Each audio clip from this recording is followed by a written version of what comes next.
예, 안녕하세요. 참새입니다. 예, 제가 다시 돌아왔습니다. 그동안 많은 일들이 있었는데요. 회사에도 다녔었어요, 제가. 그래서 좀 바쁜 생활을 하다가 다시 백수가 되는 바람에 또 팟캐스트를 하게 되었습니다. 어, 저는 백수로 사는 게 되게 좋은 것 같아요. 뭐 이렇게 방송도 할 수 있고. 음. 어쨌든 오늘 할 내용은 락강의 인간학이라고 이번에 새로 이렇게 책이 나왔거든요. 예, 이게 락강의 세미나 7 강해거든요. 이게 백상현 교수님이 쓴 책인데, 락강의 세미나가 23까지인가 하여튼 있잖아요. 근데 그 세미나 그 중에 7을 우리나라에는 번역된 게 없었나 봐요. 그래서 하여튼 그거를 백상현 님이 강의 해설을 한 거예요. 예. 어쨌든 오늘 락강에 대해서 좀 알아볼 건데, 제가 이제 이걸 이제 저희 독서 모임에서 책을 다뤘었거든요. 그래서 한번 읽어봤는데 일단은 책이 너무 어려워요. 여러분들 만만하게 보면 안 됩니다. 그 프로이트 책을 제가 전집을 읽었음에도 불구하고 다시 이 책을 읽으려고 하니까 너무 어려웠어요. 다른 심리학자들의 책보다 훨씬 더 어려웠단 말인데, 그 아들러나 뭐 칼융이나 이런 사람들에 대해서 나와 있는 책은 되게 쉬운 편이에요. 이 락강에 비하면. 그만큼 좀 심리학이라기보다 좀 철학적인 내용이 많은 좀 추상적인 책이라고 볼 수가 있는데, 어쨌든 제가 여기서 좀 부분적으로 읽었었거든요. 그래서 일단 1장까지는 일단 다 읽고 그거에 대해서 좀 나름대로 한번 준비를 해봤어요. 제가 3장까지 다 읽으면 그때 또 올리도록 하겠습니다. 일단 이제 책 내용에 바로 이제 들어가도록 하겠습니다. 일단 락강 첫 장에서 락강이 책에서 가장 중요하게 생각하는 게 이제 큰 사물이라는 게 나와요. 큰 사물의 정의 처음에 이제 나오는데, 일단 한번 읽어보면, 쾌락 원칙과 현실 원칙이 심리를 설계하고 건축해 나가는 과정에서 원인이 되는 장소인 동시에 억압과 은폐의 대상이 되는 역설적 장소를 지시한다. 예, 이것이 큰 사물이라고 하는데, 저는 이 책을 여러분들한테 최대한 쉽게 이제 설명을 할 생각이에요. 저가 가장 잘하는 게 있다면 쉽게 설명하기. 예, 그걸 장점이라고 생각을 하는데, 일단 한번 따라와 보시죠. 네. 여기서 이제 큰 사물은 어떤 자기 행동하는 데 있어서 원인인 동시에 억압의 대상이다. 이거를 책에서도 어떤 충동이라고 하거든요. 그러니까 우리가 가지고 있는 어떤 에로스적인 그런 충동이 될 수도 있겠죠. 근데 프로이트는 이 에로스적인 충동을 우리가 하는 모든 행동에서 가장 근본으로 봤어요. 근데 사실상 우리가 하고 싶은 그 모든 것이라고 저는 그렇게 해석을 했어요. 뭐 예를 들어서 먹고 싶고 자고 싶고 성공하고 싶고 이런 모든 것들이 저는 다 에로스적인 충동이다 라고 생각을 하고요. 그 다음에 이 큰 사물이 그런 에로스적인 충동과 타나토스적인 충동, 뭐 남을 때리고 싶고 막 파괴하고 싶고 나 자신도 이렇게 막 파괴하고 싶고 죽음을 향하는 그런 충동, 그것이 타나토스적 충동, 이 두 가지 개념을 다 포함하는 것 같아요. 그러니까 어찌됐든 간에 내가 본질적으로 하고 싶은 원하는 거, 이런 것들이 바로 큰 사물이고, 그 큰 사물인 주의상스라는 개념이 나와요. 그 락강에서 가장 많이 쓰이는 단어가 주의상스죠. 주의상스에 위치한다고 했는데, 그 주의상스는 실제계에 위치한다라고 책에 나와 있거든요. 그럼 여기서 알아야 될 게 우리가 세상을 받아들이는 그게 세 가지가 있어요. 첫 번째는 상상계, 그 다음에 상징계, 실제계가 있는데, 상상계는 우리가 이미지로서 세상을 받아들이는 거거든요. 그러니까 예를 들어서 우리가 매일 거울을 보고 저게 내 모습이구나, 되게 잘생겼네, 우리가 뭐 사진을 찍고 그 사진을 보면서도 이게 내 모습이지, 혹은 다른 사람의 모습을 볼 때도 사진을 보고 되게 예쁘게 생겼네, 이렇게 우리가 생각할 수 있지만, 락강은 항상 이 상상계가 다 진실된 모습이 아니라고 말하고 있거든요. 그러니까 그게 정확한 모습은 아닌데 우리가 그렇게 이미지로서 세상을 받아는 들여요. 예. 그래서 이런 거죠. 예를 들면 우리가 뭐 사진을 10장 찍어도 그 셀카를 찍는 사람들 그 중에 가장 잘 나온 한 장을 자기 뭐 SNS에 올리거나 이렇게 하면 사람들은 그 한 장이 그 사람의 모습이 본 모습이라고 생각할 수 있지만 그건 아니잖아요. 그 9장은 그러면 그 사람의 본 모습 잘 못 나온 사진이죠. 그거는 그 사람의 본 모습이 아닌가? 그러면은 잘 못 나온 사진의 모습이 그 사람의 본 모습이고 잘 나온 사진은 어쩌다 한번 걸린 건가? 뭐 이렇게 생각할 수도 있지만 뭐 그런 상상계적인 모습은 어쨌든 자기 모습이 아니라는 거고, 그 다음에 상징계라는 게 있어요. 상징계는 이 락강의 세상을 받아들이는 방식 중에 가장 큰 비중인데, 우리가 언어로서 우리 자신을 설명하는 거예요. 그러니까 뭐 자기가 예를 들어서 SNS에 글을 적어, 아 나는 되게 이런 행동을 했는데 되게 봉사활동을 했는데 되게 착한 것 같다. 그리고 나는 남을 많이 배려해주고 나는 되게 좋은 잘생긴 그런 사람이다. 이렇게 자기 자신에 대해서 글로써 표현을 하는데 사실상 이것도 정확한 내 모습이 아니다라는 거예요.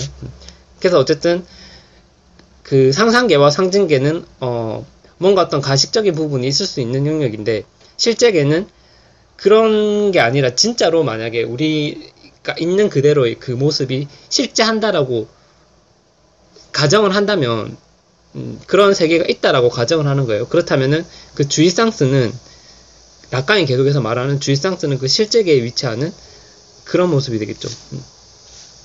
한마디로 말해서 실제계에 위치한다, 이 말은 가장 본질적이고 왜곡이 없는 상태. 예. 가장 처음에 이걸 설명할 때는 우리가 부모님 태어났을 때 부모님을 처음 봤을 때 엄마와 느꼈던 그 감정, 그러니까 아무런 억압도 없는 처음에 느꼈던 그 어떤 욕망, 그거를 주이상스라고 또 얘기하기도 합니다. 네. 어쨌든 여기서 이제 락강은 그 다음으로 넘어가서 세 가지의 어떤 심리 구조에 대해서 이야기를 하고 있어요.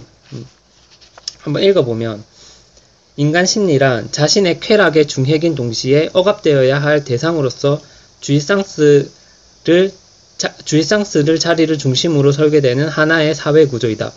락강 학파가 신경증, 성도착, 정신병으로 구별하는 인간의 세 가지 심리 구조는 바로 큰 사물의 자리에 반응하는 주체의 세 가지 심리 건축술의 다름 아닌 것이다.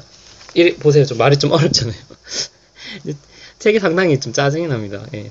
어쨌든 락강 학파가 우리의 마음을 세 가지로 구분을 했어요. 그게 한 개는 이제 신경증, 그 다음에 성도착, 그 다음에 정신병, 이 세 가지로 이제 구분을 했는데, 이것은 초자의 역할에 따라서 구분했어. 우리가 가지고 있는 어떤, 여기서는 락강이 그런 초자 윤리적인 의식이라고 했는데, 이거를 좀 다르게 말하면 부권의 기능이라고 했어요, 락강이. 그러니까 아버지의 기능이라는 건데, 우리가 태어났을 때 그 아버지의 모습은 항상 우리한테 뭐 통제를 하고, 우리는 엄마를 되게 바라지만 아빠가 이제 처음으로 우리한테 금기시하죠.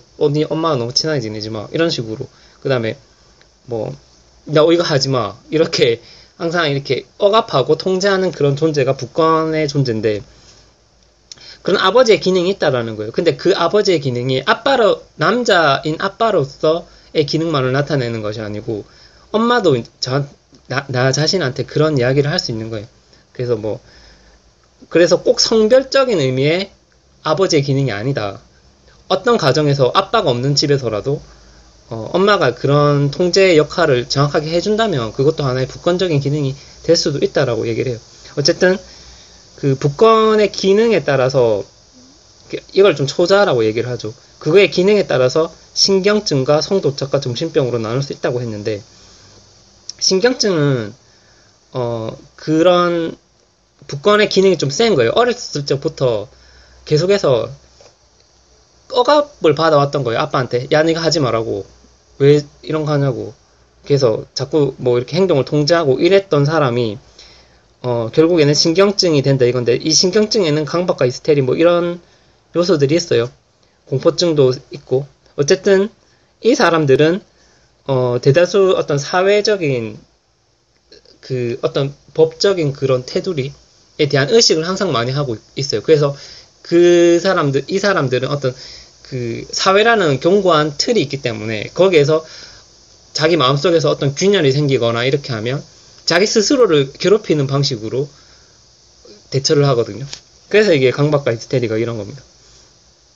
히스테리 같은 경우에는 자기의 몸이 되게 아픈 거예요. 뭐 정확한 원인 없이 머리가 아프다던가 배가 아프다던가 이런 식으로 심리적인 요소에 의해서 몸이 아픈 거, 이걸 히스테리라고 하고, 강박증은 자꾸 자신을 괴롭히는 생각이나 관념 같은 것들이 있는 거예요.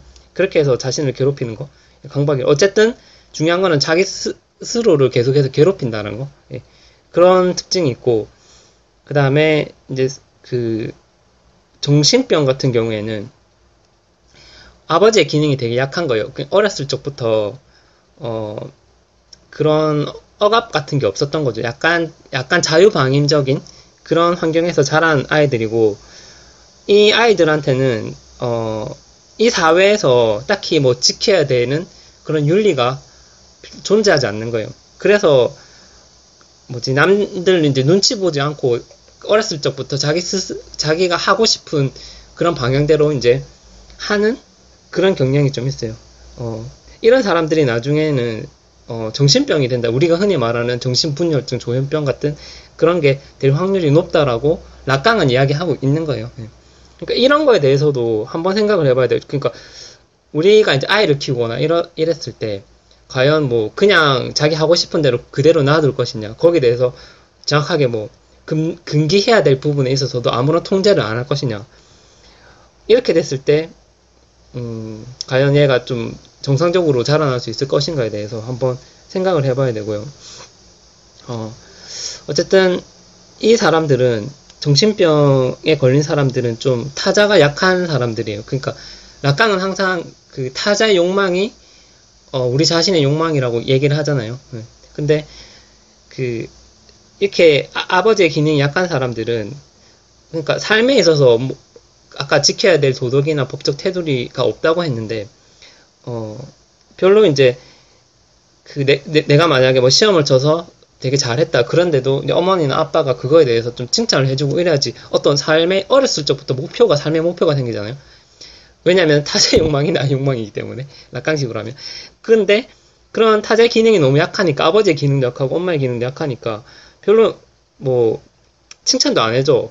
그러니까 별로 인정받고 싶은 마음도 애초에 안 생기는 거고, 그런 사람의 입장에서 이 세계는 딱히 기대할 것도 없다? 예, 그런 식으로 보겠죠. 그래서 아이씨 모르겠다, 그냥 내 마음대로 할란다, 이런 식으로 해서 정신병이 된다. 좀 극단적으로 얘기하면 이런 건데, 어쨌든 그런 거예요. 그 다음에 신경증 성도착, 신경증 정신병, 그 다음에 성도착으로 이어지는데, 성도착 같은 경우에는 우리가 흔히 알고 있는 사디즘, 사람들을 막 때리고 성적인 행동을 할 때 약간 괴롭히듯이 해서 쾌락을 추구하는 거고, 마조히즘은 자기가 어떤 공격을 받으면서 괴롭힘을 당하면서 이제 성적인 쾌락을 추구하는 이런 사람들을 성도착이라고 하는데, 이 사람들은 그게 북건의 기능이 좀 북건의 기능이 약한 거예요. 아까 잘못 말했는데, 정신병은 북건의 기능이 거의 없는 거. 예. 거의 없는 상태를 말한 거고, 성도착 같은 경우에는 북건의 기능이 되게 약한 거 있긴 있어요, 이 사람들은. 그래서 어쨌든 자기의 어떤 욕구에 좀 충실하려는 면이 있고, 그런 약간 우리가 봤을 때 좀 변태적이죠. 그런 행동을 함으로써 자신들이 좀 쾌락을 그렇게 추구하는 경향은 있지만, 그렇다고 해서 이 사회나 법적 테두리를 의식을 안 하는 건 아니에요. 그거를 지키려고 노력은 해요. 그래서 어떤 사회적으로 최소한의 어떤 법적인 테두리 안에서는 자기가 그런 식으로 눈치 보지 않고 쾌락을 추구하려고 하는 그런 성향이 있는 사람들을 이제 성도착이라고 말하는 것 같아요. 이 모든 것들이 죄책감에 따라서 이제 무게를 갖는다라고 했어요. 책 내용을 읽어보면, 인간은 심리와 사유를 창조해내는 보편적 기능이 환각이며, 환각 자체가 가진 속성은 바로 윤리이다. 쉽게 말해서 인간의 심리는 근본적으로 죄책감에 따라 무게를 갖게 되는데, 이러한 감정이 출현하는 이유는 큰 사물에 관하여 오직 도덕법의 담화가 통제와 억압의 기능을 하기 때문이다. 락강이 이번 세미나의 주제를 정신분석의 윤리로 설정한 이유도 여기 있다. 그 세미나 7의 이름을 정신분석의 윤리라고 할 만큼 우리가 가지고 있는 윤리의식에 따라서 우리 인간을 세 가지로 구분할 수 있다. 이렇게 본 것 같아요. 사실상 이게 뭐 병에 있어서 우리가 뭐 신경증이나 성도증 이렇게 구분할 수도 있지만, 락강은 우리가 대부분 이게 신경증 아니면 성도착 정신병 중에 하나는 무조건 포함되어 있다고 봐요. 그래서 인간 보편적으로 락강은 이런 식으로 구분을 했던 것 같아요. 우리한테는 어떤 세 가지 그런 면이 있다. 그 다음에 이제 금지에 관련된 내용이에요. 책 내용을 한번 읽어보면, 락강은 로마서를 다루는 대목에서 큰 사물을 존재할 수 있게 하는 것이 법이 없다는 사실에 주목한다. 물론 큰 사물 자체가 법은 아니다. 그러나 금지의 법이 존재하지 않았다면 큰 사물의 욕망 역시 존재할 수 없다. 법이 없다면 큰 사물은 죽은 것이고 그 역도 마찬가지다. 신의 금지는 그 너머에 무한한 향락이라는 환상을 만들어냈다. 이렇게 얘기를 하는데, 락강은 항상 이렇게 말하죠. 우리가 금지된 것이 있기에 그것이 무한한 향락을 만들어낸다. 우리가 욕망하는 것, 그것은 금지된 것이다. 그러니까 금지되지 않았으면 우리가 욕망하지 않았을 것들이 되게 많다라는 거예요, 이 사회가. 그래서 항상 금지라는 키워드를 락강은 되게 중요하게 생각을 했다. 이렇게 보시면 됩니다. 근데 진짜 제가 책을 읽고 있지만 너무 어렵지 않습니까? 그 아들러가 예전에 했던 말이 생각이 나는데, 아들러는 그 프로이트를 비판할 때 이렇게 했거든요. 그가 쓴 책 인간의 이해라는 책에 보면은 그냥 뭐 그게 이드니 뭐 초자니 뭐 무의식을 이렇게 구분할 거 없다. 그냥 무의식이라는 말 한마디로 모든 게 다 설명되는데 자기는 이렇게 어렵게 얘기하는 사람 딱 싫다. 이렇게 얘기하는 부분이 있었어요. 어쨌든 락강도 되게 어렵게 얘기하는 면에서 아들러가 만약에 살아서 락강을 봤다면 엄청 짜증냈겠죠.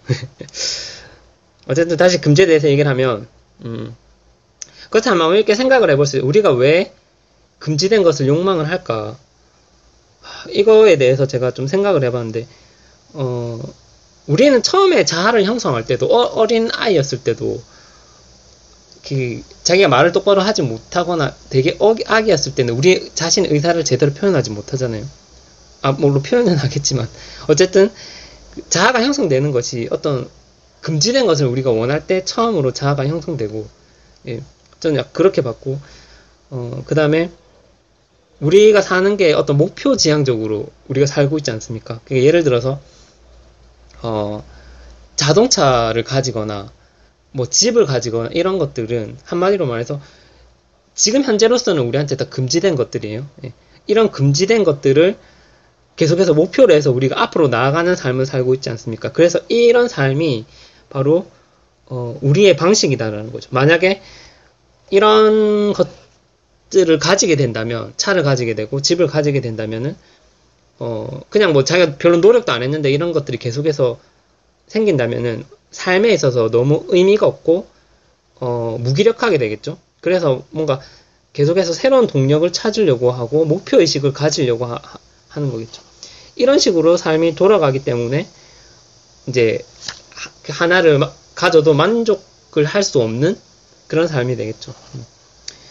뭐 이렇게 우리 세상이 계속 돌아간다고 합니다. 만족 없이. 그 다음에 이제 그 언어의 구조에 대해서 이야기를 할 건데, 락강은 책을 한번 읽어볼게요. 다른 한편으로 무의식적 요소들이 언어의 구조를 따라 움직인다는 사실을 이해했기 때문이다. 프로이트의 이러한 관점에 근거하여 락강은 정신분석의 출발점을 언어적 인간 또는 언어적 무의식으로 잡는다. 인간의 세계 사물들의 이 말에 의해 구조화된 사물들의 세계라는 사실, 언어가 상징계적 절차들의 모든 것을 지배하고 통제한다는 것은 명백하다는 사실에 정신분석의 근본 태제를 두는 것이다.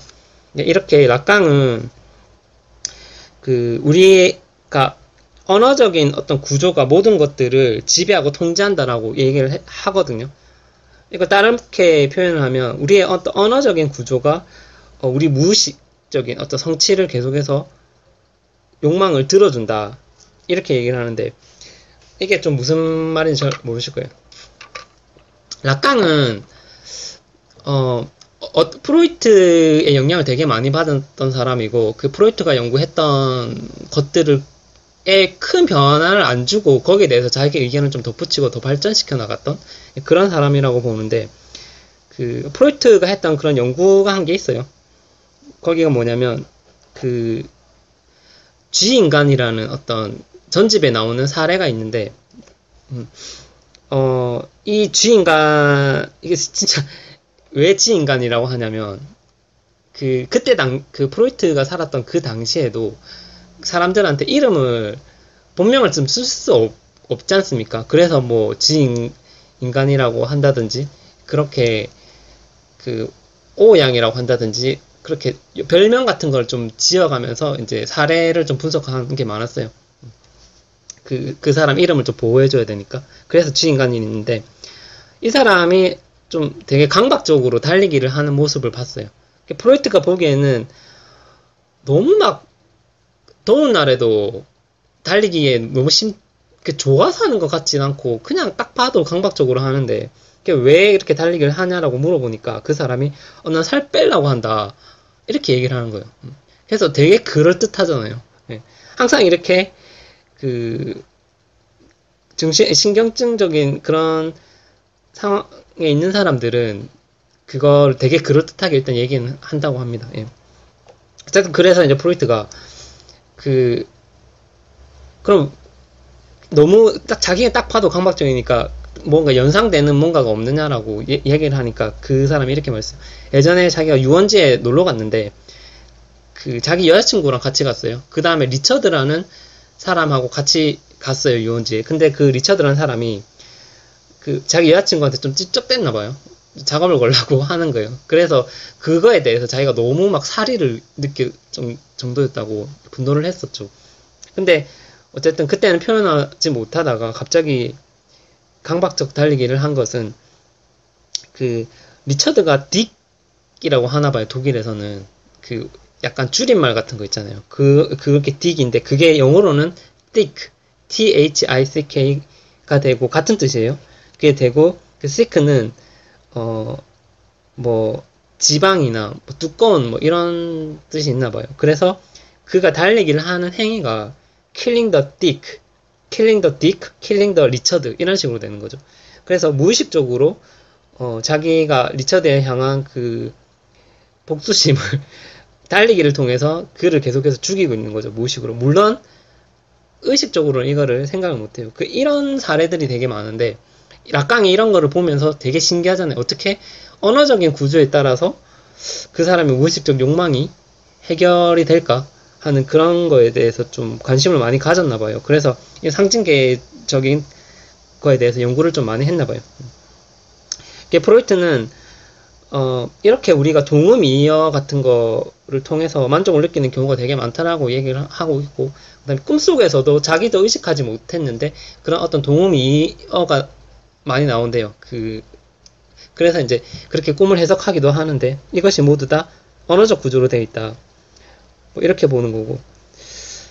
어쨌든 이런 언어적 구조도 나중에는 사실상 프로이트가 다 이렇게 상징계적인 시도들이잖아요. 이런 것들이 좀 다 실패할 운명이다라고 좀 회의적으로 보기도 하는데, 이게 뭔가 속 시원하게 충족이 되지 않는 그런 거겠죠.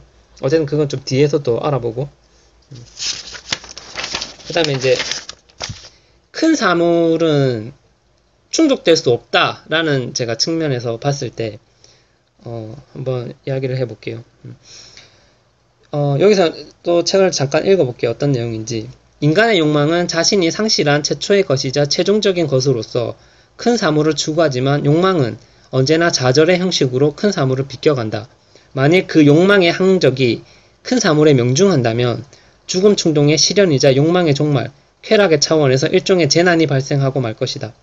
따라서 언제나 되찾아야 하는 대상으로 간주되는 큰 사물은 또한 언제나 그것이 아닌 다른 것의 형식으로만 되찾아질 뿐이다. 주체의 욕망이 되찾은 것은 큰 사물이 아닌 다른 것, 욕망의 기만적 대상일 뿐이다. 해서 이런 식으로 우리의 욕망이 큰 사물을 항상 추구한다라고 해요. 그건 항상 충동적인 그런 걸 말하죠. 근데 항상 그게 비껴간다라고 하는 거예요. 이런 게 계속해서 줄을 이루고 있어요. 이 책에도. 항상 우리가 충족할 수는 없는 거에 대해서. 여기서 예를 들어서 제가 한번 생각을 해봤는데, 사람들이 백화점에서 물건을 되게 많이 사잖아요. 그 어떤 자기 마음속의 갈증을 충족시키기 위해서. 근데 뭐 신발을 사고 옷을 사고 이렇게 함에도 그 당시에는 약간 좋은데, 그리고 나서 계속해서 충족되지 않는 그 뭔가 있잖아요.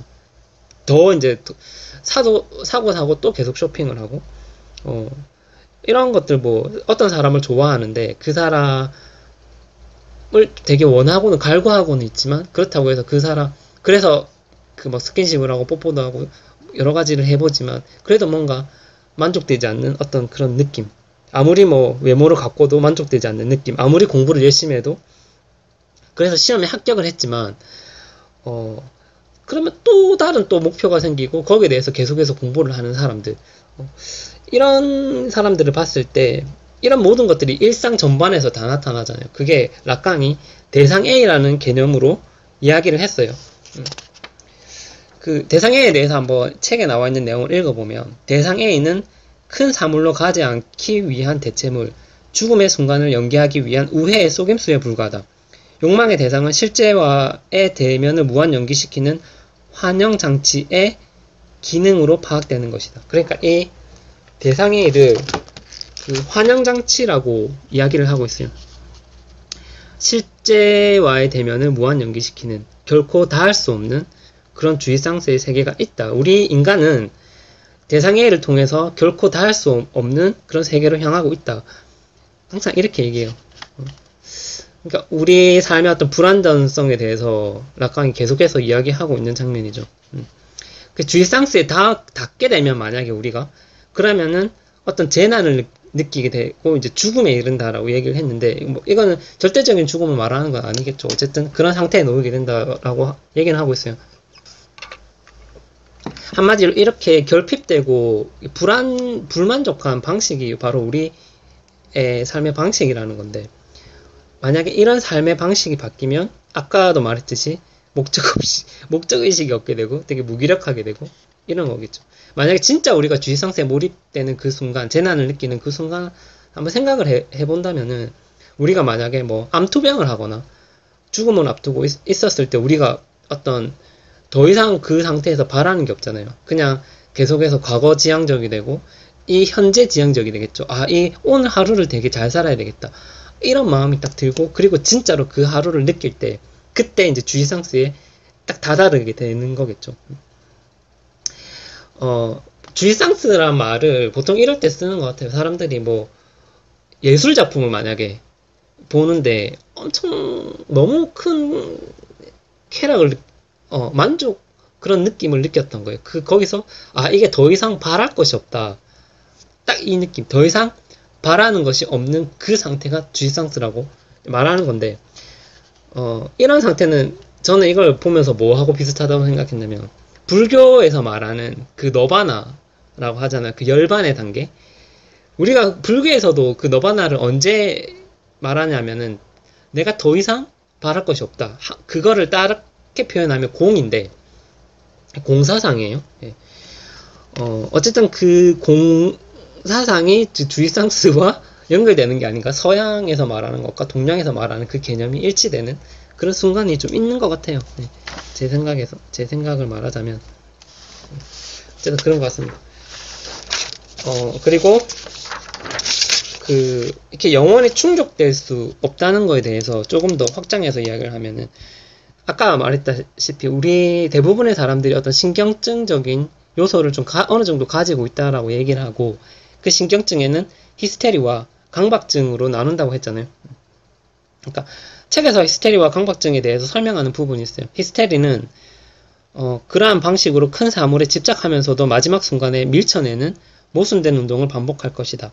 강박증자는 대타자의 욕망이 초과되는 것을 보려 하지 않을 뿐만 아니라 이를 통해 자신의 존재가 주의상스 속으로 휩쓸려가는 것에 그 불안과 공포를 느낀다. 따라서 큰 사물은 피해야 하는 대상으로 남으며 강박증자는 질서와 사유, 핑계와 변명 등을 동원하여 큰 사물을 마치 존재하지 않는 것처럼 여기게 된다. 이렇게 하는데 저는 이 히스테리와 강박증자의 어떤 그 차이점에 대해서는 구체적으로 설명하지 않고 다만 이제 이 두 가지의 개념이 어쨌든 큰 사물을 비껴간다는 거예요.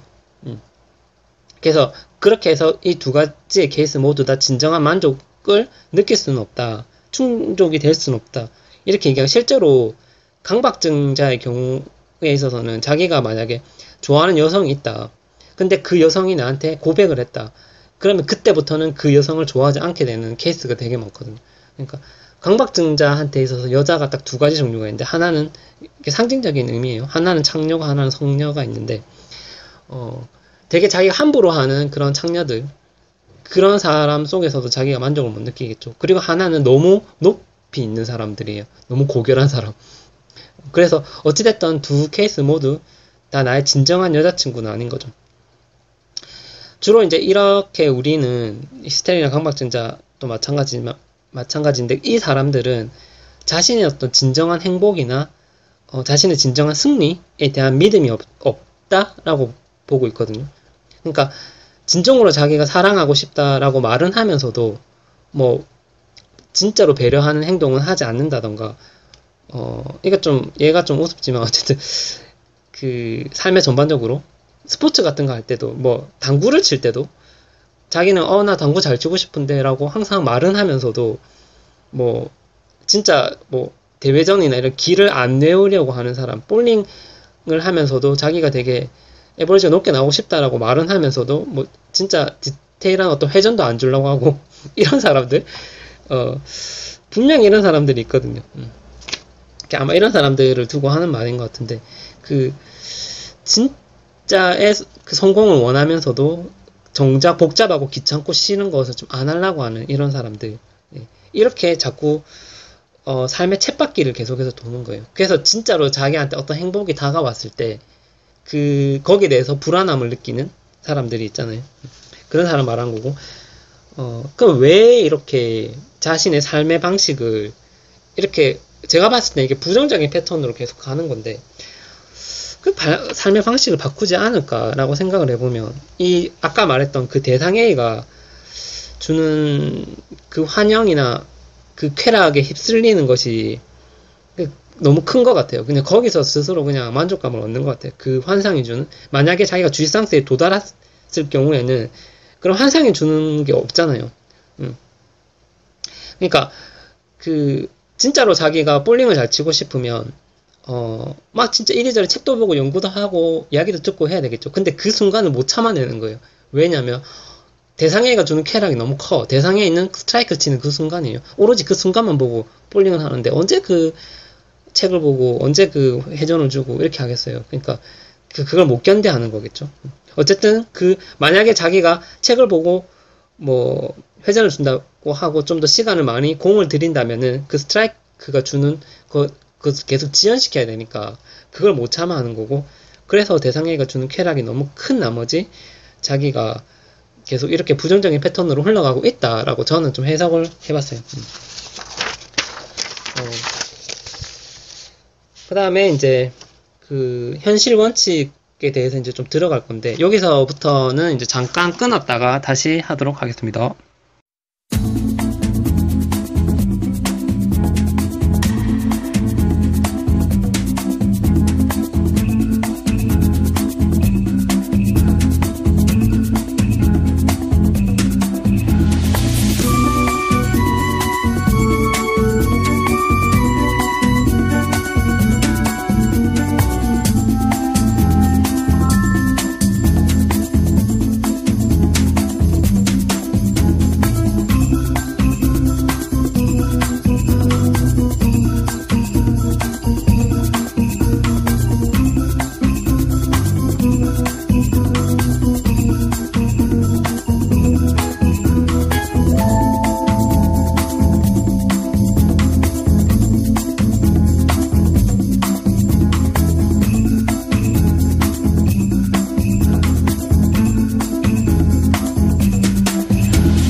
예, 2부로 다시 돌아왔습니다.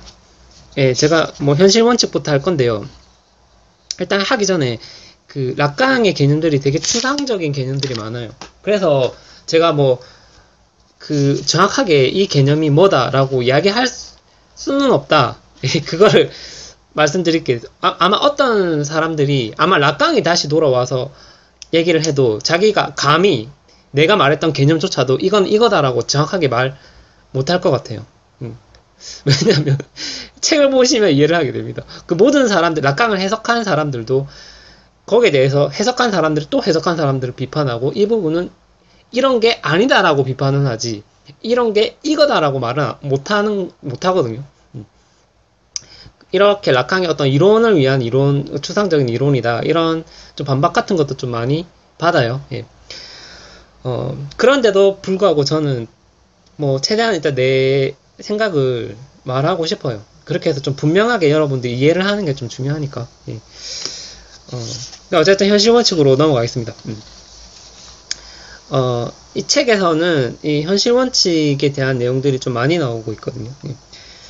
일단은 이거 개념을 한번 잡아볼게요. 이게 저는 현실 원칙 하면은 뭐 예시를 한 게 들어요. 많이 자주 하는. 예. 그게 뭐냐고 하면은 한 초등 학생이 있는데 그 초등학생이 자기가 좋아하는 사람이 생겼어요. 그때 이제 그냥 좋다라고 말을 하기에는 이 좋아하는 감정 자체가 이게 이드 또는 주의상스라고 그냥 봅시다.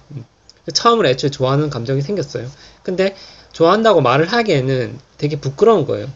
그 아이의 세계에서는 그렇게 좋아한다고 말을 하면 애들이 막 놀리거나 이렇게 할 거잖아요. 그러면 자기가 구축한 그 세상이 안전하지 못한 거예요. 물론 어른인 나는 그런 거 상관없이 말하겠지만 아이들의 세상이 있잖아요. 그것이 그들한테는 하나의 초자적으로 작용을 할 수가 있겠죠. 그래서 뭐 좋아한다고 말은 못하겠는데 그렇다고 자신의 욕망을 모른 채 하고 아무 액션을 취하지 않기에는 그게 진짜로 아무 일도 일어나지 않을 것 같은 거예요. 그렇게 하면은 그녀와 그러면은 그것도 못 견디는 거지. 그것도 싫어. 그래서 어떤 식으로든지 액션을 하긴 합니다. 예. 근데 그게 보통 현실에서는 그렇게 나오죠. 뭐 그 여자의 주변을 맴돌면서 처음에 그렇게 하다가 나중에는 막 어떻게든 시비를 걸고 좀 괴롭히게 되겠죠. 그 여자애가 진짜로 제가 내를 싫어해서 괴롭힌다라고 느낄 만큼 괴롭히게 되겠죠. 이런 방식으로라도 계속 그녀와 말을 하고 관심을 끄는 그런 행동을 아이들은 한다는 거예요. 그렇게 작용하는 것. 그러니까 현실 원칙은 자기가 가지고 있었던 그 원래의 그 욕구를 그대로 반영이 안 되기 때문에 좀 더 현실에 맞게끔 현실에서 허용 가능한 범위 안에서 다른 액션으로 그 발현되는 것, 그것이 바로 현실 원칙에 따른 삶을 말하는 거예요. 현실 원칙에 대해서 잠깐 책의 내용을 설명을 할게요. 현실 원칙의 도덕적 명령은 쉽사리 초자의 과잉을 불러오거나 또는 쾌락 원칙의 초과적 사태에 적절하게 대응하지 못한다. 그리하여 욕망은 더욱 엄격히 억압될 것이고 이러한 엄격한 억압은 만족을 모르는 초자의 특성에 의해 극단으로 치닫게 된다. 예. 뭐 이런 식으로 가는데요. 일단은 한마디로 말해서 적절히 대응하지 못한다라는 거예요. 내가 괴롭히는 거 그녀를 그것도 사실상 바람직한 건 아니잖아요. 그렇게 해서 그 여자가 내를 좋아하게 되는 확률은 거의 없잖아요. 그래서 적절하지 못하다 이렇게 얘기를 했고 그 다음에 이런 현실 원칙이 사실은 되게 불안정하다라고 이야기를 하고 있어요. 읽어볼게요. 불안정성이란 바로 이것 현실 기능의 장애를 가리킨다. 따라서 인간 심리를 지배하는 감정들, 정동들은 현실에 따른 정확한 반응의 산물이기보다 왜곡된 반응의 산물이며 눈속임 효과로 주체를 사로잡는다. 락강은 이러한 국면을 실제에 접근하는 길잡이로서 감정은 눈속임이다 라는 문장으로 정리한다. 이처럼 실제와의 역설적 관계는 결국 왜곡된 현실, 불안정한 현실을 산출한다. 이런 식으로 우리가 되게 불안정하다 라고 얘기를 하고 있어요. 이 현실 원칙에 의해서 나온 것들이 아까도 말했다시피 그 괴롭히는 거 여기서 계속해서 감정은 눈속임이다라고 이야기하는 부분들이 있는데, 만약에 내가 이제 그녀를 괴롭혔잖아요. 아까 그대로. 그러면은 만약 그녀가 거기에서 좀 반항을 했어요. 하고 나한테 또 되게 상처 주는 말들도 했어. 그때 그 과정에서 내가 그녀를 미워하게 될 수도 있잖아요. 그런 경험들이 있을 건데, 그러면은 내가 그녀를 미워하는 그 마음이, 그거는 과연 진짜고, 그 전까지 바로 있던 좋아하는 마음은 그것도 진짠가 해서 한번 생각을 해볼 수가 있는 거예요. 이런 감정들이 이렇게 시시각각 변하는 감정들이 말이죠. 이거 관련해서 제가 예시를 좀 들어볼게요. 제가 이제 맥도날드에서 일했던 적이 있었는데, 제가 나이가 30대 중반 넘어갔어요. 근데 맥도날드에 어린 애들이 되게 많잖아요. 20대 초반 애들이 되게 많았는데, 그 애들을 보면은 되게 상큼하다, 이런 느낌이 들고, 너무 그런 젊음이 좋은 거예요. 그래서 그냥 마음속으로 되게 짝사랑을 많이 하게 됐죠, 애들을. 너무 좋았어요. 근데, 이거에 대해서 어느 정도 이상 어린 애들이 되게 좋고, 나이가 30대 이상 넘어가면 별로 흥미를 못 느끼게 되더라고요. 이게 좀 문제다 싶어서 제 자신을 좀 분석을 해봤는데, 처음에 여자를 좋아하는 마음이 있죠, 저는. 되게 많아요. 근데, 그런 마음이 있는데, 한편으로는 또, 제가 나이가 이렇게 많으니까 인생을 좀 낭비하면 안 되고 좀 빨리 성공해야 된다라는 그런 압박감 같은 게 있었어요. 그게 초자의 역할로서, 기능을 했어요. 그래서 나온 결론이 좀 연애 가능성이 없는, 솔직히 말해서 가능성은 없잖아요. 그런 애들은 그냥 마냥 멀리서 짝사랑만 하는 그런 결론이 됐다라고 보고 있는 거예요. 한마디로 말해서 걔네들을 향한 그런 내 마음도 나의 이런 상황에 따라서 좀 조작된 거다. 그렇다면 이 마음도 사실상 좀 진짜라고 볼 수가 없겠죠. 만약에 내가 지금 이런 백수의 상황이 아니라면은 조금 더 현실적인 연애 대상을 좋아할 수도 있었겠죠. 그렇게 되는 거예요. 근데 이렇게 조작된 사람들은 엄청나게 많아요.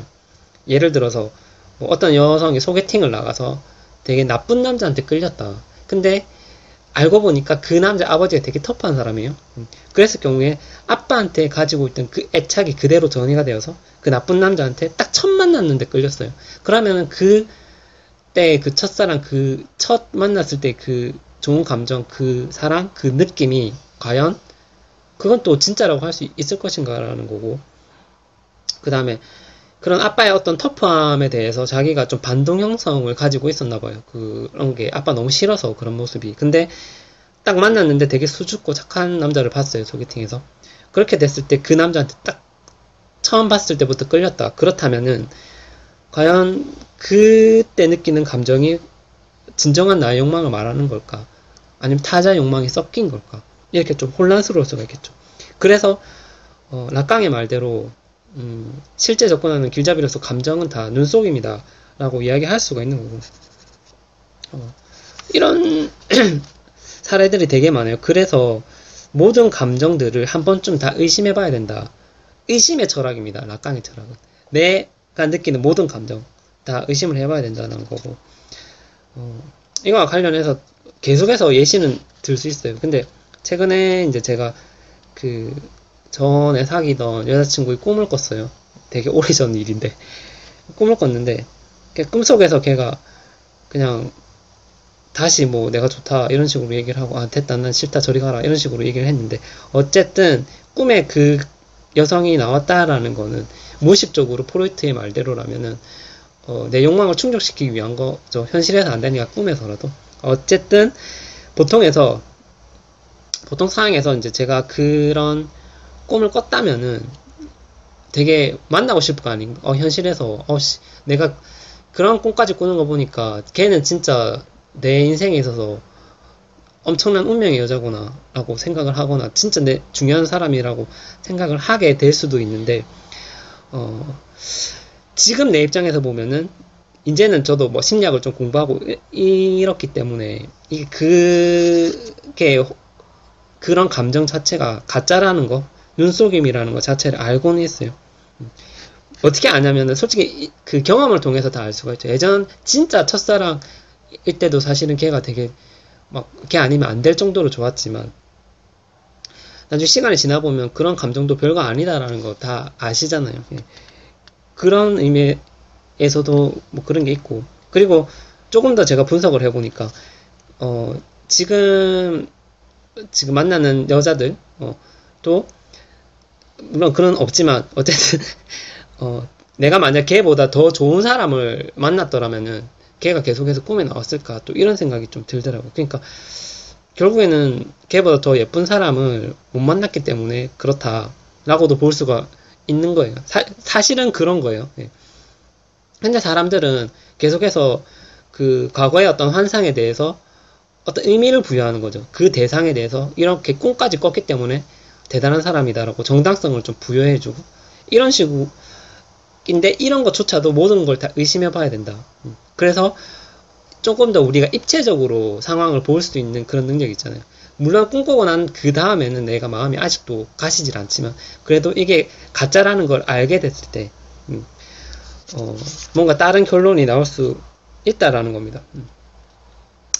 그 최근에 그 노을이라는 가수가 있어요. 그 사람이 노래 중에 나는 기도하죠 사랑이 우스운 나이까지라는 노래가 있어요. 그 사랑이 우스운 나이가 지금 내가 사랑이 우스운 나이가 된 것 같은데, 그것이 의미하는 거는 아까도 말했듯이 입체적으로 생각하고 그것이 곧 성장이다. 네. 저는 이렇게 봤고요. 락강 철학에 좀 그런 게 내용들이 다 들어있는 것 같아요. 그 다음에 이제 억압은 언제나 실패한다. 여기서 말하는 이런 제목들은 다 제가 지은 거예요. 책의 내용을 바탕으로. 예. 억압은 언제나 실패한다. 락강은 항상 그렇게 얘기하고 있어요. 책에서 내용을 보면 기표 연쇄의 구조를 가진 현실 원칙은 결코 실제를 완전히 사로잡을 수 없으며, 그런 의미에서 억압은 언제나 실패할 운명이다. 락강은 다음과 같은 문장으로 이를 밝힌다.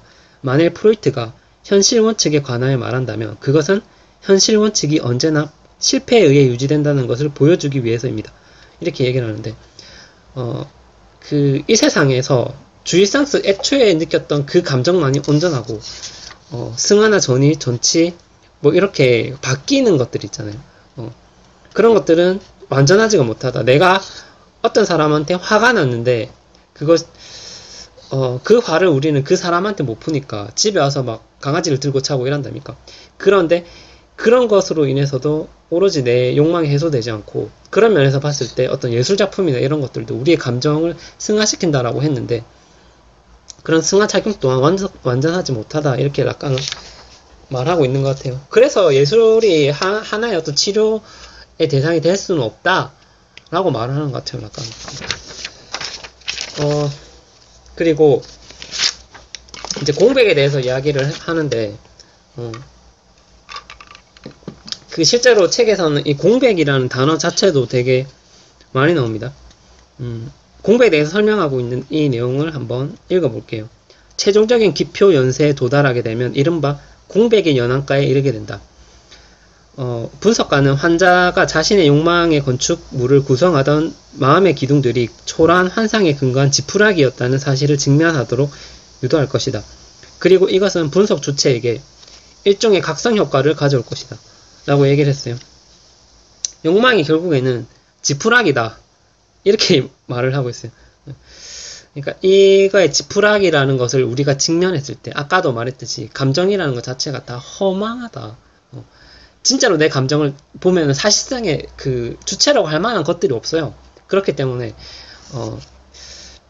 어쨌든 좀 흥분했는데, 어쨌든 그 진실을 우리가 직면하게 되는 그 횟수를 늘려야지 이게 좀 치료의 효과가 있다라고 하거든요. 심리치료하는 목적이 이런 거래요.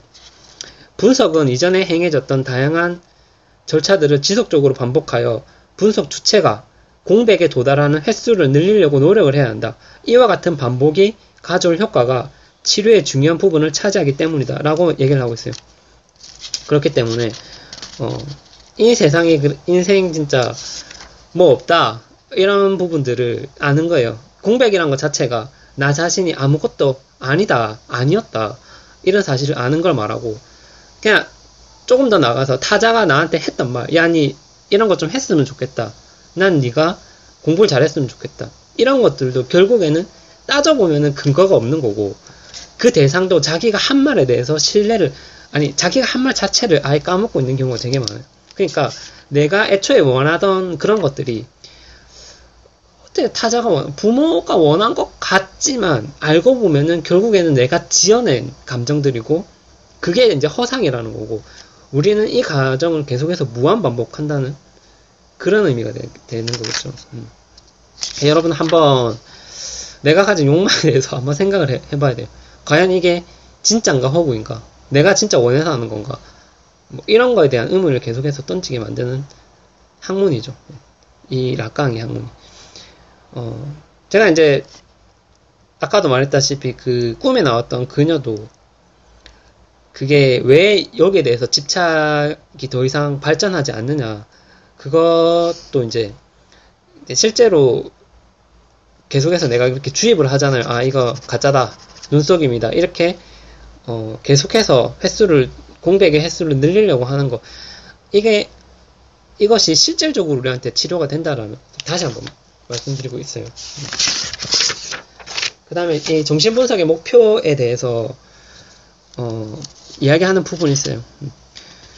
그렇다면은 이 정신분석의 목표란 무엇인가? 책 내용을 읽어볼게요. 죽음을 욕망하지 않는다면, 삶을 고정시키는 환영적 욕망의 기둥들을 무너뜨리지 못한다면, 그리하여 삶의 끝자락에 도달하지 않는다면 새로움이란 시작조차 될 수 없을 것이라고 말하는 윤리학이 이곳에 있다. 정신분석 임상은 이와 같은 마음의 몰락을 준비하는 절차이다. 뭐 이렇게 얘기를 하고 있는데요. 무의식적 환상에 사로잡혀 평생을 동일한 욕망의 구도를 반복하며 같은 장소를 맴돌기만 하는 우리의 자아를 폐허로 이끌지 않는 한 새로운 삶의 가능성이란 존재할 수 없다라고 락강은 주장한다. 이렇게 우리는 같은 장소를 계속 맴돌다고 했잖아요. 아까도 말했다시피 우리가 계속해서 뭔가 새로운 물건을 사고 계속해서 뭐 시험을 치고 외모를 가꾸고, 이런 것들이 계속해서 만족할 수는 없지만 그 대상애를 추구하면서 이렇게 반복되는 그 패턴 있잖아요. 그 패턴을 폐허로, 그런 자아를 우리가 폐허로 이끌어야 된다라고 얘기를 하고 있어요. 그러니까 마음의 몰락, 이런 단어들을 좀 유심히 볼 필요가 있겠죠. 한마디로 말해서 이런 욕망을 버리고 허상을 좀 직시하라는 거 반복되고 있어요. 그 다음에 이렇게 대부분의 신경증, 우리 모두가 좀 신경증적인 경향이 있다라고 얘기를 했는데, 이런 신경증이 어디서 오느냐? 의무에서 오거든요. 우리가 강박적으로 뭐를 해야 된다라는 것 때문에 대부분의 마음의 병이 이제 거기서부터 시작이 된다라는 건데, 이런 의무들도 사실 보면은 우리 자본주의 사회에서는 특히 더 그렇죠. 남들과 비교를 통해서, 야, 남들이 이 정도를 하는데 나도 최소한 이 정도는 해야지, 이런 마음에서 신경증이 계속해서 나오는 건데, 이런 압박감이 이제 병으로 되는 거죠.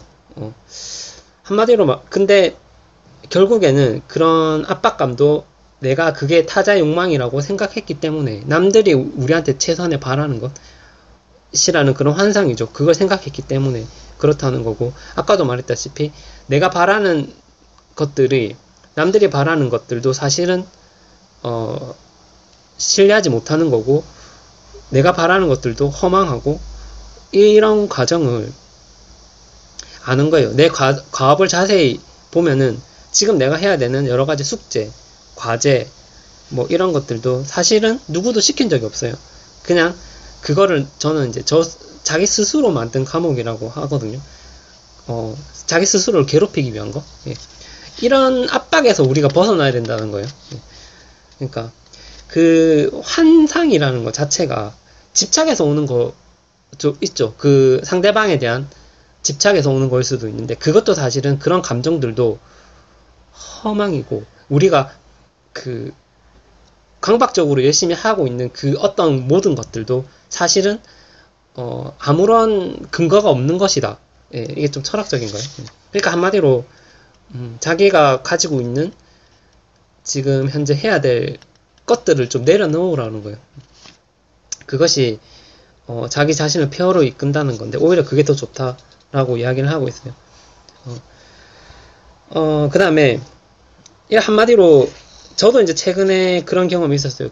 저도 출판에 좀 욕심을 내는 그 책을 쓰고 있는데 그때 너무 좀 번아웃이 온 적이 있었거든요. 그런 상태가 언제였냐면 자꾸 누구도 나한테 뭐 언제까지 하라고 말도 안 했는데 내가 계속해서 언제까지는 꼭 해야 되겠다 이렇게 기한과 목표를 정하고 거기에 도달하지 못했을 때 자꾸 자기를 괴롭히는 거예요. 스스로 스트레스를 받고 좀 이런 번아웃. 예. 그런데 여기에서 어느 순간 일순간에 되게 마음을 탁 놔버리는 그런 순간이 있었거든요. 그냥 안 할란다. 이거 뭐 해서 뭐 하겠노. 그냥 모든 것을 다 포기하고 리셋해야 된다. 내가 만들어 놓은 언제까지 출판을 해야 되겠다라는 것들이 모두 사실은 다 그런 환상이었다. 라는 것을 깨닫게 됐어요. 그래서 그 모든 것이 다 리셋되는 그 순간, 더 이상 바라는 것이 없는 그 순간을 제가 아까 주의상스라고 했잖아요. 예. 이렇게 이제 주의상스가 찾아온 거예요. 한마디로 말해서 제가 그런 출판을 못했을 때 느꼈던 그런 불안이나 우울 같은 두려움 같은 그런 감정들도 이런 것조차도 다 조작되는 것이다라고 알라고 하는 거예요. 제가 공황장애도 있었고 여러 가지 예전에 힘든 것들도 있었지만 사실은 그것도 내 그냥 상황이 조금 더 나아지고 나면 아주 쉽게 없어질 그런 것들이에요. 그런 것들에 있어서 그때 당시에는 되게 심각하죠. 물론. 근데 사실상 이것도 좀 입체적으로 봐야 되겠죠. 우리가 강박적으로 가지고 있던 어떤 생각 같은 거 있잖아요. 사실은 그런 생각들도 감정에서 다 나오는 것들이라고 봐요, 심리학에서. 근데 그런 생각, 그때 당시에는 되게 심각했던 생각들도 사실은 지나가 보면 아무것도 아닌 게 되고, 감정하고 마찬가지죠. 그 감정도 지나가 보면 아무것도 아닌 게 되듯이. 그래서 지금 현재 여러분들이 뭔가 어딘가에 집착을 하고 있고, 뭔가 강박적으로 해야 된다. 이런 마음 자체를 우선 버려야 된다. 그게 말하는 정신분석의 목표다. 라깡이 그렇게 말을 하고 있어요. 신은 그렇게 허술하지 않은 것 같아요. 저 이제 정신분석을 하면서도 좀 신에 대해서 생각을 해봤는데, 되게 부서질 것 같이 위태위태 하잖아요. 우리가 살다 보면. 근데 그렇게 되도록 완벽하게 놔두진 않아요. 우리 이런 정신분석의 구조를 파악을 해보면, 그때 당시에는 항상 말했다시피 되게 심각해도 나중에는 아무것도 아닌 게 되니까, 그냥 이렇게 상황이 바뀌게 되면은 아무것도 아니게 되는 이런 요소들이 조금 더 이거를 넘어가면은, 이렇게 되는 것 같아요. 분석에 도달하는 마지막 장소는 증상이 소멸되는 치료의 순간이 아니다. 오히려 그 반대이다. 분석의 끝에서 증상은 주체에게 긍정적으로 될 것이기 때문이다. 그런 의미에서 증상을 지탱하던 기표배열의 변화를 모색하는 분석은 증상 자체가 주체의 삶을 지탱하는 쾌락의 지점이 될 수 있도록 노력해야 된다. 분석 주체가 비로소 자신의 증상을 즐길 수 있도록 말이다. 이게 제가 읽고 있지만 무슨 말인지 모르겠는데 어쨌든 중요한 거는 여기서 보면은 주체가 자신의 증상을 즐길 수 있도록 해야 된다라는 말이 있는데 이거의 의미는 자기가 증상을 가지고 있는 것에 대해서 되게 심각하게 생각하지 말라는 거예요. 어떤 것도 그냥 일시적인 것일 뿐이고 이것을 넘어서서 우리가 우리의 어떤 이성이 감정 합리적인 이성, 항상 프로이트도 그런 자아를 강조했잖아요. 합리적인 그렇게 스스로 감정에 집착하고 현혹되는 것이 아니라 감정을 이용할 수 있을 정도로 우리가 향상하는 것을 말하는 거예요. 라깡이 원하는 게 감정이 필요한 상황에서 우리가 좋은 감정만 쏙 빼서 사용할 수도 있고 또는 필요에 따라서 새로운 감정을 넣어서 새로운 기표를 만들어준다. 이렇게 되는 건데 복과 초자가 무의식에 남긴 장벽을 위반하고 넘어설 수 있게 한다는 의미이다. 그리하여 도달된 공백, 큰 사물의 가장자리에 새로운 기표를 심는 것이 치료의 핵심이다. 라고 이야기를 했어요. 그러니까 우리가 어떤 거에 있어서 되게 상실하고 목적이 없는 그런 삶을 살고 있고 거기에만 집착을 하는데 그 집착을 끊고 거기에 새로운 어떤 기표를 심는 거예요. 새로운 어떤 목적, 새로운 그런 거 심는 거예요. 그리고 그게 생각보다 어렵지 않다. 그거를 말을 하고 있는 거예요. 그러니까 우리가 감정을 이용할 수 있다라는 거는 제가 봤을 때는 이런 상황을 이용할 수 있다라는 건데, 예전에 그 마키아벨리가 이런 얘기를 했잖아요. 그 상대가 나를 도와주게 하는 거는 간단한 조작으로도 우리가 사랑을 좀 쉽게, 감정을 쉽게 형성할 수 있다라고 하거든요. 그러니까 자기가 만약에 뭐 좋아하는 사람이 있거나 이랬을 때 뭐 같이 여러 가지 협동할 수 있는 상황이거나 상대방이 나를 좀 도와주게 한다는 그런 상황, 제가 마키아벨리 책에서도 이야기했지만 어쨌든 그렇게 좀 입체적으로 계속해서 보는 관점을 가진다면 우리가 감정에 의해서 힘든 일은 거의 없을 것이다.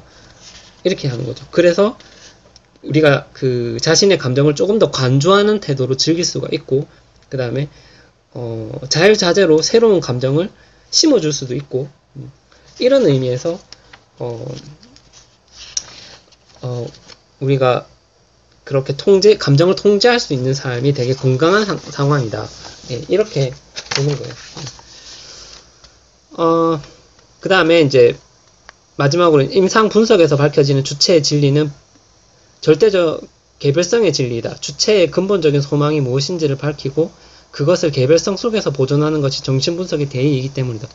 이렇게 락강은 우리가 가지고 있는 정신분석의 목표를 그 개별성 속에서 찾아야 된다라고 얘기를 하는데, 보편적으로 우리가 이렇게 해야지는 않는다는 게 아니고, 정신병 환자는 그들만의 세계를 좀 존중을 해주고, 다들 자기가 가지고 있는 마음속의 구조를 개별적으로 이렇게 다 해야 된다. 그러니까 한마디로 그 사람 말을 좀 잘 들어주고, 니는 이렇게 해야 돼가 아니고, 그 사람은 A라는 방식이 맞으면 그 방식대로 해야 된다라는 거고, 예.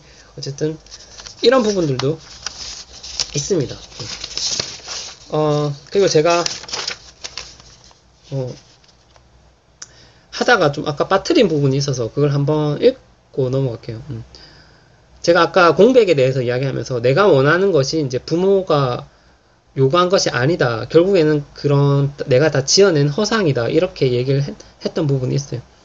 그래서 대타자의 대타자라고 하죠. 그거 대타자라는 거는 내가 내가 좋아하는 어떤 사람을 말하는 거고, 그 사람이 좋아하는 거를 대타자의 대타자라고 하는데, 한마디로 그 사람이 좋아하는 것을 내가 항상 원하잖아요. 그런 의미에서 그게 내가 좋아하는 거, 그게 주의상스로 연결되는 대타자의 대타자라고 볼 수가 있어요. 하지만 락강은 대타자의 대타자 역시 환각의 산물이다. 그런 것조차도 없다. 이렇게 얘기하는 거예요. 큰 사물의 존재론적 위상은 공백이다. 락강이 대타자의 대타자는 없다라고 말하는 의미 또한 이것이다. 만일 인간의 심리를 건축하는 상징계의 대타자가 존재한다면 이렇게 상징계 대타자에 대해서 하나의 또 다른 대타자가 설정될 수 있다. 즉 상징계가 아닌 어떤 것인 동시에 상징계가 둘러싸고 억압하고 통제하려는 타자가 있다. 이것이 대타자에 대한 대타자인데, 이제까지 논증에 기댄다면 그것의 이름은 곧 큰 사물이라는 사실을 쉽게 알 수 있다. 즉 사물 역시 실체로 존재할 수 없는 환각이라는 사물이다. 이렇게 얘기하고 있어요. 어쨌든 대타자의 대타자가 큰 사물이고 큰 사물이 곧 환각이다. 이거 논리적 구조를 이해하시겠죠? 이해 못하셔도 됩니다. 중요한 거는 이 세상이 모두 다 공하다. 불교식으로 따지면. 거기에 대해서 우리가 어떤 확신을 가지고 있어야 돼요. 다시 정리를 하자면 우리가 가지고 있던 어떤 감정적인 집착이나, 그리고 우리가 가지고 있는 어떤 압박적인 그런 해야 될 것, 욕망 같은 그런 것들이 사실은 아무 근거가 없는 것이고, 그것은 내가 바란 것도 아니고 그 사람이 바란 것도 아니고 결국에는 내가 지어낸 환상일 뿐이다. 이 사실만 여러분 오늘 정확하게 파악하셔도 되게 건강한 정신상태를 가지게 될 것이라고 생각을 합니다. 락강이 계속해서 말하는 거, 다 모든 게 허상이고 공백이고 지푸라기다. 이런 것들에 대해서 다시 한번 생각을 해보시고 좀 건강한 자아가 되었으면 좋겠습니다. 어쨌든 락강 강의는 제가 여기까지 하고, 그 다음에 제가 이 책 2장과 3장을 읽으면 그때 다시 한 번 더 락강에 대해서 또 디테일하게 한번 이야기할 수 있는 시간을 가졌으면 좋겠네요. 어쨌든 강의 듣는다고 수고하셨습니다.